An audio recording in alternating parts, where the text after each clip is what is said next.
جب یہ خبر بامیان پہنچی تو شہاب الدین غوری کے چچا فخر الدین مسعود نے شہاب الدین غوری سے کہا کہ تیرے بھائی نے تو ایک انتہائی زیبا کام انجام دیا ہے، تو کب کچھ کر کے دکھائے گا اور تو کب حرکت میں آئے گا، یا ایسے ہی پڑا رہے گا اپنے چچا کے پاس؟ یہ الفاظ سن کر کہتے ہیں کہ شہاب الدین بامیان سے نکل کر فیروزہ کوہ کی جانب روانہ ہوا اور اپنے بڑے بھائی غیاث الدین کی خدمت میں حاضر ہوا، جس نے اسے لشکریوں کا سالار بنا دیا۔ 1 سال تک شہاب الدین غوری لشکریوں کے سالار ہی کے منصب پر قائم رہا۔ اس کے بعد کچھ عرصے کے لیے جرجستان چلا گیا، لیکن جلد ہی اس کے بڑے بھائی غیاث الدین نے قاصد بھیج کر اسے واپس بلا لیا اور تگین آباد کے علاوہ کچھ دوسرے علاقوں کا اسے حاکم مقرر کر دیا۔ جو علاقے شہاب الدین غوری کے سپرد کیے گئے ان سب میں بڑا یہی تگین آباد ہی تھا۔ شہاب الدین تگین آباد کا حاکم بن گیا۔ تگین آباد کا حکمران بننے کے بعد شہاب الدین غوری نے انہی علاقوں پر اکتفا نہیں کیا، بلکہ پہلے غزنی کے ارد گرد کے علاقوں کو فتح کر کے اپنی عملداری میں شامل کیا۔ اس کے بعد اس نے غزنی پر بھی قبضہ کر لیا۔ ان فتوحات کی وجہ سے شہاب الدین کا حوصلہ بڑھا، لہٰذا غزنی پر قبضہ کرنے کے بعد اس نے گردیز کا رخ کیا اور اس پر بھی حملہ آور ہو کر اسے بھی اپنی سلطنت میں شامل کر لیا۔ یہاں تک کہنے کے بعد فضائل خان رکا، دوبارہ کہنے لگا، کمال کی بات یہ ہے کہ غیاث الدین اور شہاب الدین غوری دونوں بھائیوں میں کمال کا اتفاق اور پیار ہے، اور اب دونوں بھائی سلطان کی حیثیت سے مختلف علاقوں کے حاکم ہیں اور دونوں ہی ایک دوسرے کی بڑی عزت اور احترام کرتے ہیں۔ میرے عزیز بھائیوں، یہ ہے غوریوں کی داستان جو میں نے تم سے کہہ دی ہے۔ میں سمجھتا ہوں تم دونوں تھکے ہارے ہو، اب میرے خیال میں تمہیں آرام کرنا چاہیے۔ علی مردان اور غازی بیگ نے اس سے اتفاق کیا، پھر تینوں اپنے بستروں میں گھس گئے۔ اگلے روز علی مردان اور غازی بیگ نے وہاں سے کوچ کیا۔ فضائل خان نے تگین آباد جانے کے لیے ان کی رہنمائی کر دی تھی۔ جہاں تک شہاب الدین غوری کے مرکزی شہر تگین آباد کا تعلق ہے تو یہ بڑا پرانا شہر تھا۔ قندھار کے آس پاس بسط شہر کے مشرق کی جانب یعنی قندھار کے جنوب مشرق میں ایک علاقے کا نام رخج ہوا کرتا تھا۔ مشہور انگریزی مورخ لی اسٹرینج لکھتا ہے کہ قدیم دور میں رخج کا یہ علاقہ بڑا شاداب، سرسبز اور پیداوار میں معروف تھا۔ وہاں بھیڑیں پالی جاتی تھی اور اون کثیر تعداد میں برآمد ہوتی تھی، اس وجہ سے اس علاقے کا خزانہ بھرپور رہتا تھا۔ عرب اس علاقے کے مرکزی شہر کو بنجوے کے نام سے پکارتے تھے، لیکن مقامی طور پر اس کا نام پنجوائے تھا، یعنی 5 ندیوں کی سرزمین۔ ان علاقوں میں حالیہ دور میں ایک شہر بکر آباد ہوا کرتا تھا۔ یہ قندھار کے جنوب مشرق میں تھا۔ وہاں سے ایک سڑک غزنی کو جاتی تھی تو دوسری سبی کو۔ غزنی وہاں سے 12 منزل پر تھا اور سبی 6 منزل پر تھا۔ سبی کی جانب پہلی منزل پر یہی مقام بکر آباد تھا، اور مورخین کا خیال ہے کہ یہی بکر آباد پرانے دور میں تگین آباد تھا۔ تگین آباد غوریوں کے عہد یا عروج میں بڑا مرکز تھا۔ شہاب الدین غوری نے اسے اپنا مرکز اس لیے بنایا تھا کہ پہلے غزنی شہر پر اس کا قبضہ نہ تھا۔ تگین آباد میں قیام کرنے کے بعد وہ غزنی پر آسانی سے حملہ آور ہو کر اس پر قبضہ کر سکتا تھا، اور بعد کے دور میں ایسا ہی ہوا۔ غوریوں نے غزنی پر بھی قبضہ کر لیا۔ بہرحال شہاب الدین غوری ایک روز اپنے قصر کے بڑے کمرے میں بیٹھا ہوا تھا۔ اس کے ایک طرف اس کے وزراء میں سے ضیاء الملک، محمد عبداللہ سنجری، عبد الجبار گیلانی، اس کے بعد اس کے سالار علی کرواخ، حسین خرمیل بیٹھے ہوئے تھے۔ دوسری قطار میں شہاب الدین غوری کے علاقوں کے قاضی القضاء نظام الدین بیٹھے ہوئے تھے۔ اس کے بعد نائب قاضی شرف الدین ابو بکر تھے جو نظام الدین کے بیٹے تھے، اور اس کے بعد شہاب الدین کے لشکر کے قاضی شمس الدین بلخی بیٹھے ہوئے تھے۔ تیسری قطار میں شہاب الدین غوری کے غلام بیٹھے ہوئے تھے جنہیں وہ اپنی اولاد کی طرح پیارا اور عزیز خیال کرتا تھا۔ سب سے پہلے تاج الدین یلدوز تھا، اس کے بعد ناصر الدین قباچہ، اس کے بعد قطب الدین ایبک، اور اس کے بعد غیاث الدین خلجی بیٹھا ہوا تھا۔ چوتھی قطار میں سب سے پہلی نشست خالی تھی۔ اس سے اگلی نشست میں نائب حاجب ناصر الدین تمراج تھا۔ پہلی نشست جو خالی تھی شاید وہ امیر حاجب کے لیے تھی۔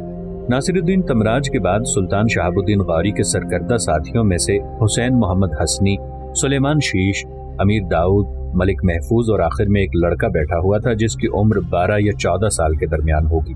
نام اس کا ایبا جوکی تھا۔ مورخین نے اس لڑکے کا نام ایبا جوکی کے علاوہ اور ایبا جوکی، ابا جوکی، ایبا جوکی بھی لکھا ہے۔ سلطان شہاب الدین اس لڑکے کو اپنے فرزند اور اپنے بیٹے کی طرح پیار کرتا تھا اور اکثر و بیشتر اسے اپنے ساتھ ہی رکھتا تھا۔ قصر کے اس کمرے میں بالکل خاموشی اور سکوت تھا، یہاں تک کہ اس کمرے میں پہلے ایک شخص داخل ہوا۔ وہ سلطان شہاب الدین کا امیر شکار تھا، اس کا نام ناصر الدین تھا۔ ہاتھ کے اشارے سے شہاب الدین نے اسے نشست پر بیٹھنے کے لیے کہا۔ جب وہ بیٹھ گیا تب کمرے میں سلطان شہاب الدین کا حاجب اور چوبدار محمد علی غازی داخل ہوئے۔ اس کے ساتھ علی مردان اور غازی بیگ بھی تھے۔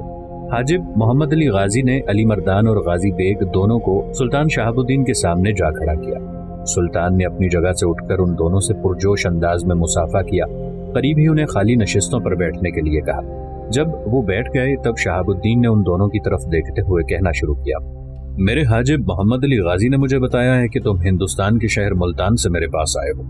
इसने आने की वजह यह बताई है कि तुम किसी के खिलाफ नालिश और शिकायत रखते हो। किसके खिलाफ यह तफसील मुझे नहीं बताई गई। अब तुम में से एक उठे और मुझे तफसील बताए, यहाँ अपने आने का मकसद बयान करे और यह भी कहे कि तुम दोनों मुझसे क्या चाहते हो। शहाबुद्दीन के खामोश होने पर गाजी बेग ने सुल्तान शहाबुद्दीन गारी की तरफ आने की जो वजह फजाइल खान से बयान की थी उसकी तफसील कह दी। गाजी बेग अपना मुद्दा बयान करने के बाद जब अपनी नशिस्त पर बैठ गया तब कसर के उस कमरे में थोड़ी देर तक खामोशी रही। इस दौरान सुल्तान शहाबुद्दीन गहरी सोचों में खोया रहा, यहाँ तक कि उसने अली मर्दान और गाजी बेग की तरफ देखा, फिर उन दोनों को मुखातिब करके कहने लगा, पहले तो मैं तुम दोनों को अपनी सरजमीनों में खुशामदीद कहता हूँ। इसके बाद पहला सवाल मैं तुमसे ये करता हूँ कि अगर मुल्तान और इसके गिरदोनवा में करामतियों और बातनियों ने मुसलमानों का इस कदर जीना हराम कर रखा है तो तुम लोग इसकी शिकायत लेकर लाहौर में गजनवी हुक्मरान के पास क्यों नहीं गए। सुल्तान शहाबुद्दीन गारी के इस सवाल के जवाब में इस बार अली मर्दान उठा और कहने लगा, सुल्तान मोहतरम, लाहौर का गजनवी हुक्मरान खुसरो मलिक इस कदर कमजोर है कि वो मुसलमानों के खिलाफ भड़कती हुई इस आग का ना मुकाबला कर सकता है ना इस आग को बुझा सकता है। और फिर जैसा कि मेरा अजीज गाजी बेग बता चुका है कि मुल्तान में करामतियों के ताल्लुकात नहरवाला के राजा के साथ बड़े गहरे हैं। नहरवाला का राजा हर साल वहाँ जाता है और वहाँ एक मंदिर में वो अपना सालाना मेला बनाते हैं। इस मेले में ये करामती और बातनी भी बढ़ चढ़ कर हिस्सा लेते हैं। सुल्तान मोहतरम, बात दरअसल ये है कि मुल्तान और गिरदोनवा में इन करामतियों के जासूस बुरी तरह फैले हुए हैं। जो कोई भी इनकी शिकायत किसी से करने के लिए जाते हैं वो उसे मौत के घाट उतार देते हैं। सुल्तान मोहतरम, मुल्तान से दो बड़ी शाहराहें निकलती हैं। एक मुल्तान झंग चिन्योट पिंडी भटिया से होती हुई मशहूर तारीखी शहर सौदरा की तरफ चली जाती है जो दरियाए चनाब के किनारे वाक़ है। दूसरी शाहराह मुल्तान से सीधी भेरा की तरफ आती है और वहाँ से ईसा खेल बन्नों से होती हुई आपके इलाकों की तरफ आती है। हमने पहले इस शाहराह पर सफ़र नहीं किया जो मुल्तान से सीधी भेरा की तरफ जाती है। इस तरह हम पर शक किया जा सकता था कि भेरा से हम ज़रूर मगरिब के समत सफ़र करेंगे और किसी से करामतियों से मुताल्लिक शिकायत करेंगे, इसलिए कि इससे पहले ऐसी ही शिकायत सुल्तान महमूद गजनवी को करामतियों और बातनियों से मुताल्लिक मिली थी और एक बार महमूद गजनवी ने मुल्तान पर हमलावर होकर इन लोगों को कुचला था, लेकिन बाद में फिर इन्होंने जोर पकड़ लिया है। सुल्तान मोहतरम, हम बड़े छुपते छुपाते आपकी तरफ आए हैं। हमने पहले इस शाहराह पर सफ़र किया जो मुल्तान से झंग चिन्योट पंडी भटिया से होती हुई सौदरा जाती है। सौदरा जाने के लिए हमने बहाना किया था कि हम सौदरा के तारीखी मकामात देखने जा रहे हैं। सौदरा में क़याम के बाद हमने फिर उस शाहराह पर सफ़र किया जो सौदरा से भेरा होती हुई आपके इलाकों की तरफ आती है। यहाँ तक कहने के बाद अली मर्दान खामोश होकर बैठ गया। जवाब में शहाबुद्दीन गारी थोड़ी देर तक धीरे धीरे मुस्कुराता रहा, फिर कहने लगा, अगर सुल्तान महमूद गजनवी ने मुल्तान पर हमला आवर होकर उन बातनी और करामतियों की बेखुनी की थी, इसके बाद फिर ये जोर पकड़ गए हैं, तो मैं तुम्हें मायूस नहीं करूंगा। मैं उन लोगों पर हमला आवर होकर मुसलमानों को उनके जुल्म सितम से जरूर निजात दिलाऊंगा, लेकिन मुल्तान पर हमलावर होने से पहले मैं अपने शिमाली इलाकों की एक मुहिम से फारिग होना जरूर चाहता हूँ। इसके बाद मैं मुल्तान का रुख करूंगा। तुम दोनों फिक्रमंद न होना। जिस तरह और जिन शाहराहों से सफर करते हुए आए हो इसी रास्ते से वापस जाना। किसी से जिक्र तक न करना कि मैं मुल्तान पर हमलावर हूँगा। मैं तुम्हें यकीन दिलाता हूँ कि बहुत जल्द मैं अपने लश्कर के साथ मुल्तान का रुख करूंगा और मुसलमानों को इस आग और इस आतिश से निजात जरूर दिलाऊंगा। यहाँ तक कहने के बाद सुल्तान शहाबुद्दीन थोड़ी देर के लिए खामोश रहा, साथ ही साथ वो मुस्कुराता भी रहा। शायद वो कुछ सोच रहा था। फिर उसने अली मर्दान की तरफ देखते हुए कहना शुरू किया, अली मर्दान, तुम्हारे साथी गाजी बेग ने जो तफसील मुझे करामतियों और बातनियों से मुताल्लिक बताई थी, इसमें नहरवाला के राजा की राजकुमारी का भी जिक्र था, जिससे मुताल्लिक उसने बताया कि वो अभी नौउम्र है और इंतहाई दर्जे की खूबसूरत और पुरकशिश है और ऐसी बेहतरीन तीर अंदाज है कि अपने कानों से बाली उतार कर लकड़ी में लगाती है और चंद गज के फासले पर खड़े होकर तीर ऐन बाली के बीच में मारने की महारत रखती है। शहाबुद्दीन गारी जब खामोश हुआ तब अली मर्दान कहने लगा, सुल्तान मोहतरम, मेरे साथी गाजी बेग ने जो कुछ कहा है वो दुरुस्त है। ये वाकया पहली बार पिछले साल उच्च शहर में हुआ। जैसा कि मेरा साथी पहले तफसील के साथ बता चुका है कि उच्च शहर में हिंदुओं का एक बड़ा कदीमी और काफ़ी वसी और बड़ा मंदिर है। वहाँ हर साल ये मेला लगाते हैं। नहरवाला का राजा अपने अहले खाना के साथ हर साल वहाँ आता है, लेकिन पिछले साल पहली बार उस राजकुमारी को अपने साथ लेकर आया। सुल्तान मोहतरम, वो राजकुमारी अभी बिल्कुल बच्ची है। उसे मैं ये कह सकता हूँ कि वो अपने बचपने के पहले दर्जे में है, लेकिन मैंने अपनी जिंदगी में ना उस जैसी कोई हसीन लड़की देखी और ना ही अपनी जिंदगी में मर्दों या औरतों में से कोई ऐसा अच्छा तीरंदाजी का निशाना रखने वाला देखा है। सुल्तान मोहतरम, बड़े एहतमाम के साथ वो अपने कानों से सोने की बाली उतार कर लकड़ी की बल्ली में लगाती है और चंद गज पीछे हटकर खड़ी होती है, और जब तीर चलाती है तो तीर उसकी बाली के वस्त में आकर पैवस्त होता है। और ये ऐसा कमाल है कि ऐसा कमाल आज तक कोई नहीं दिखा सका। साथ ही जैसा कि मेरा साथी गाजी बेग बता चुका है, राजा नहरवाला ने यह भी ऐलान किया कि जिस तरह उसकी राजकुमारी अपने कानों से बाली उतार कर और लटका कर चंद गज पीछे हटकर तीर बाली के बिल्कुल वस्त में मारती है, अगर ऐसा ही कोई और कर दिखाए और राजकुमारी की बाली में तीर इतने फासले पर ही खड़े होकर पैवस्त कर दे, तो राजा का ऐलान है कि वो राजकुमारी को उससे मंसूब कर देगा। और जब राजकुमारी अपने बचपने से निकलकर जवानी में दाखिल होगी तो जिससे उस राजकुमारी को मंसूब किया होगा, राजकुमारी को उससे ब्याह दिया जाएगा। सुल्तान मोहतरम, ये ऐलान नहरवाला के राजा ने भरे मेले में किया था। जब उसकी बेटी राजकुमारी ने ये कमाल दिखाया तो राजकुमारी को हासिल करने के लिए वहां खड़े बड़े बड़े नौजवानों ने अपनी तीरंदाजी के फन को आजमाया, लेकिन कोई भी शख्स अपने तीर को राजकुमारी की बाली के बीच में व्यवस्थ न कर सका। सुल्तान मोहतरम, नहरवाला के राजा का यह भी ऐलान है कि उसके मुकाबले में 15-16 साल से बड़ी उम्र का कोई लड़का हिस्सा नहीं ले सकता। अली मर्दान जब खामोश होकर बैठ गया तब शहाबुद्दीन थोड़ी देर तक बड़ी शफकत, बड़ी मोहब्बत में एबा जौकी नाम के उस लड़के की तरफ देखता रहा। फिर अली मर्दान और गाजी बेग दोनों को मुखातिब करते हुए कहने लगा, तुम दोनों वो सामने जो कतार में लड़का बैठा है उसकी तरफ गौर से देखो। नाम इसका एबा जौकी है। मेरे यहाँ इसकी हैसियत एक बेटे की सी है। सुनो, नहरवाला के राजा की राजकुमारी अगर चंद गज के फासले पर खड़ी होकर अपनी बाली के बीच में तीर पैवस्त कर सकती है, तो ये जो लड़का बैठा है जिसकी तरफ मैंने इशारा किया है, ये ऐसा उम्दा तीरंदाज है कि राजकुमारी की बाली तो एक तरफ रही, राजकुमारी जिस कान के सुराख में बाली पहनती है, ये लड़का इतने ही फासले पर खड़ा होकर राजकुमारी के उस सुराख में भी तीर पैवस्त कर सकता है। अली मर्दान और गाजी बेग दोनों बड़े शौक से एबा जो की तरफ देखने लगे, जिसे ज्यादातर लोग एबा कहकर ही मुखातिब करते थे। कुछ कहना चाहते थे कि कसर के उस कमरे में एक बार फिर सुल्तान शहाबुद्दीन की आवाज गूंजी। उन दोनों को मुखातिब करते हुए सुल्तान कह रहा था, मेरे दोनों अजीजों, तुम लंबा सफर तय करके आए हो, चंद दिन यहाँ क़याम करके बिल्कुल आराम करो। जब तुम दोनों यहाँ से रवाना होना चाहोगे तो मैं अपने करीबी साथियों में से नासरुद्दीन तमरान और इस लड़के एबा को तुम्हारे साथ रवाना कर दूंगा। मुल्तान के नवा तक तुम चारों इकट्ठे सफर करना। इन दोनों को अपने यहाँ न ठहराना। मुल्तान के नवा में किसी सराय में इनके क़याम का एहतमाम कर देना। जैसा कि गाजी बेग ने इंकिशाफ किया है कि अगले साल का हिंदुओं का मेला जो उच्च में मुनक्किद किया जाता है वो चंद हफ्तों तक मुनक्किद होगा। अब मैं इस नासरुद्दीन तमरान और एबा के जिम्मे 2 काम लगाता हूँ। पहला ये कि हिंदुओं के इस त्यौहार में हिस्सा लेंगे और वो लड़का जिसे तुम मेरा बेटा कह सकते हो, वो नहरवाला के राजा की राजकुमारी से तीरंदाजी का मुकाबला करेगा। यहाँ तक कहने के बाद शहाबुद्दीन रुका, फिर गाजी बेग की तरफ देखते हुए कहने लगा, गाजी बेग, तुमने पूरी तफसील भी बता दी, गुफ्तगू भी हो चुकी, लेकिन अभी तक दोनों में से किसी ने भी नहरवाला के राजा की राजकुमारी का नाम नहीं बताया। इस पर गाजी बेग अपनी जगह पर उठ खड़ा हुआ, कहने लगा, सुल्तान मोहतरम, नहरवाला के राजा का नाम भीमदेव है, उसकी रानी का नाम राजकमल है, उसके बेटे का नाम रामदेव और राजकुमारी का नाम कुमार देवी है। गाजी बेग यहाँ तक कहने के बाद चुप हो गया तो सुल्तान मुस्कुराते हुए फिर बोल उठा, जैसा कि मैं कह रहा था कि एबा नहरवाला के राजा भीमदेव की राजकुमारी कुमार देवी से इस त्यौहार में तीरंदाजी का मुकाबला करेगा। फिर वक्त की आंख और दुनिया की बसारत देखेगी कि तीरंदाजी के इस मुकाबले में एबा कामयाब रहता है या भीमदेव की राजकुमारी कुमार देवी। और मैं तुम्हें यह भी बताता चलूं कि ये अभी 9 उम्र है, लेकिन तेगजनी में बड़े बड़ों को अपने सामने जेर करने की सन्नाई और हुनरबंदी जानता है।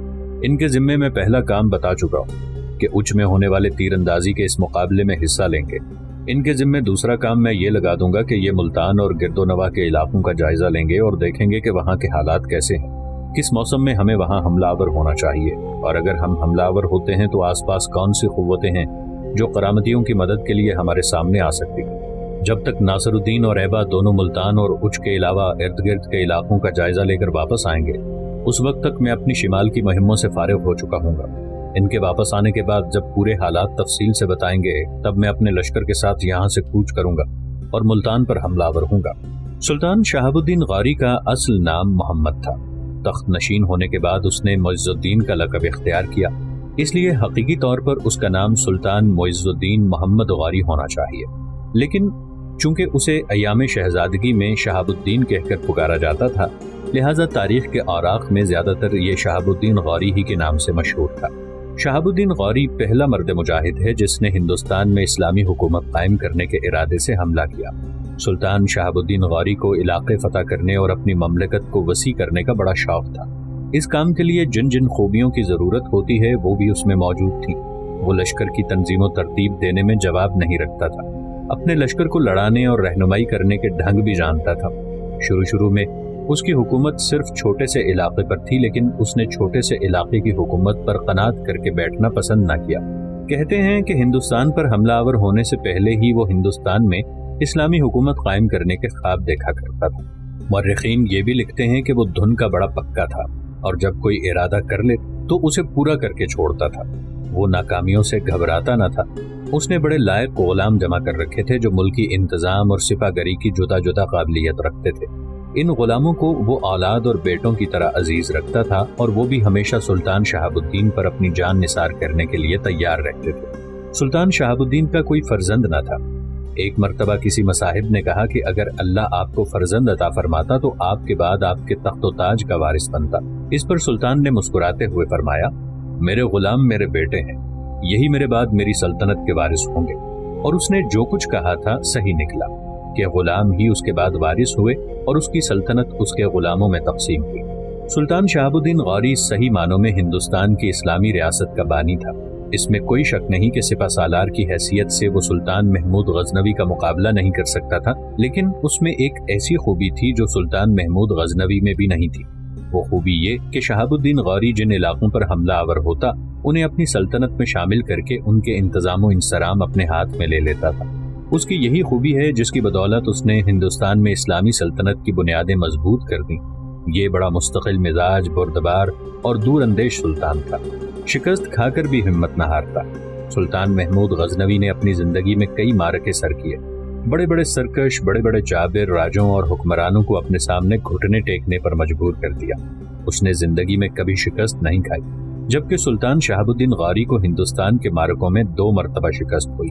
ان 2 شکستوں کے باوجود اس کے پائے استقلال میں کوئی شکست یا کمزوری کے آثار نمودار نہیں ہوئے۔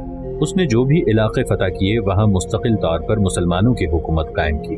بہرحال کرامتیوں اور باطنیوں کے خلاف شکایات پر سلطان شہاب الدین نے ملتان اور اچ پر حملہ آور ہونے کا مصمم ارادہ کر لیا تھا۔ علی مردان اور غازی بیگ نے چند یوم تک تگین آباد میں قیام کیا۔ اس کے بعد وہ دونوں سلطان کی تجویز کے مطابق سلطان کے ایک سالار ناصر الدین تمران اور ایبا نام کے لڑکے کو لے کر تگین آباد سے ملتان کی طرف کوچ کر گئے۔ سلطان شہاب الدین نے ملتان اور اچ پر حملہ آور ہونے سے پہلے اپنی جس شمالی مہم کا ذکر کیا تھا وہ مرد کے حاکم سلطان شاہ خوارزمی کے خلاف تھی۔ اس وقت غوریوں کی صورتحال یہ تھی کہ غورستان پر سلطان شہاب الدین کا بڑا بھائی غیاث الدین حکمران تھا، جبکہ غزنی، تگین آباد اور آس پاس کے علاقوں پر شہاب الدین کی حکمرانی تھی۔ دونوں بھائی سلطان کہلاتے تھے۔ جب مروں کے حاکم سلطان شاہ نے اپنے علاقوں سے نکل کر غوریوں کے علاقوں پر حملے شروع کر دیے اور ان کے علاقوں کو تاخت و تاراج کرنا شروع کر دیا، تب غیاث الدین اور شہاب الدین دونوں بھائیوں نے مشورہ کیا۔ آخر دونوں سلطانوں نے ایک مشترکہ لشکر تیار کیا اور سلطان شاہ کے خلاف جنگ کرنے کے لیے نکلے۔ اس لشکر میں قطب الدین ایبک بھی شامل تھا جو اس وقت سلطان شہاب الدین کا داروغہ استبل تھا۔ سلطان شاہ خوارزمی جو اس وقت مرو شہر میں مقیم تھا اور جس کے خلاف لڑنے کے لیے غیاث الدین اور شہاب الدین دونوں بھائی نکلے تھے، اس سے متعلق تفصیل کچھ اس طرح ہے۔ سلطان علاء الدین خوارزم شاہ اور جلال الدین خوارزم شاہ جو منگولوں سے ٹکرائے تھے، ان کے آباء و اجداد میں سے ایک حکمران کا نام ارسلان تھا۔ اس کے 2 بیٹے تھے، ایک کا نام سلطان شاہ اور دوسرے کا نام تکش تھا۔ دونوں ارسلان کی 2 مختلف بیویوں میں سے تھے۔ تکش اپنے باپ کی طرف سے جند شہر کا حکمران تھا۔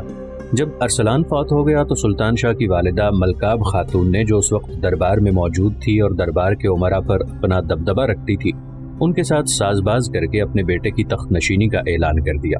حالانکہ بڑا بیٹا تکش تھا اور وہی تخت و تاج کا اصل حقدار تھا۔ اپنے بیٹے کو تخت نشین کرانے کے بعد ملکاب خاتون نے تکش کا خاتمہ کرنے کے لیے تدبیریں کرنی شروع کر دیں تاکہ اس کے اپنے بیٹے سلطان شاہ کا مستقبل محفوظ ہو جائے۔ اپنے انہی ارادوں کی تکمیل کے لیے ملکاب خاتون نے تکش کو اپنے پاس طلب کیا تاکہ اس پر قابو پا کر اس کا کام تمام کر دیا جائے اور سلطان شاہ اور اس کی اولاد ہمیشہ کے لیے تخت و تاج کی مالک بن جائے۔ لیکن تکش بڑا عقل مند تھا، اس نے ملکاب خاتون کے پاس جانے سے انکار کر دیا۔ تکش نے جب ملکاب خاتون کے پاس جانے سے انکار کیا تب اس نے ایک بہت بڑا لشکر تیار کیا تاکہ تکش پر حملہ آور ہو کر اس کا خاتمہ کر دیا جائے۔